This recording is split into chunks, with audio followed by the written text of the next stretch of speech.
There are many benefits to timing yourself while you're jumping rope. First off, we're going to start with the endurance that you get from it. It's an excellent way to get your endurance up. And over time, you'll get even better at jumping and be able to jump longer because you're able to jump 1 minute, 2 minutes, 3 minutes, and so on and so forth.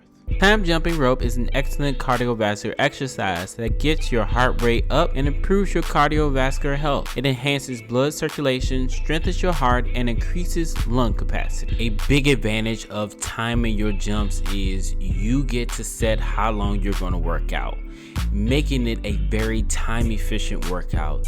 You can set aside 10-15 minutes and say, I'm going to jump rope for this long, for this period of time, and it is over. You're not going to jump rope for very long because you set the time and set the pace. A big advantage of time jumping rope is how challenging of a workout it can be. You can't tell me that jumping rope for 1 minute the first time you did it wasn't one of the most challenging workouts you've ever had.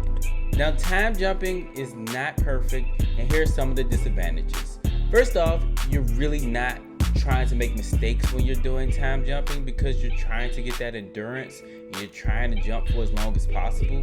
So don't allow for you to make mistakes or practice tricks or anything like that, because you have to know what you're doing before you're doing it. You don't want to screw your time up. You want to jump rope for the entire minute. So it just doesn't allow for you to mess up. It's not always great for beginners. One disadvantage of time jumping rope is it can be boring.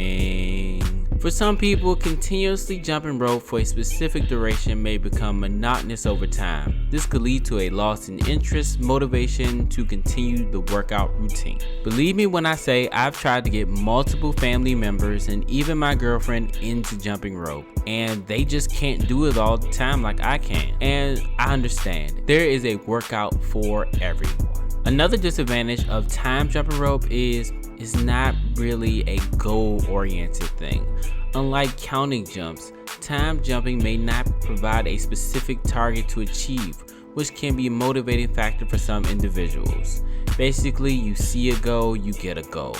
If you can't see the goal, sometimes it gets a little hard to be motivated. Whether you're timing yourself or you're counting your reps, you do want to make sure you have some type of structure when you're jumping rope. The best way to get a good workout is to really structure your workouts. Sometimes I do have a bit of fun when I'm practicing tricks and I'm not counting, I'm not timing, I'm just having fun with the rope. But if you want to work on your endurance or other benefits of the rope, you really want to make sure you have a structure for your workout. Now, if you really want to get into great shape, you probably want a heavy jump rope. So check this video out right here and you'll get to know everything you need to know about a weighted jump rope. And as always, just start. We're about being perfect later. Peace.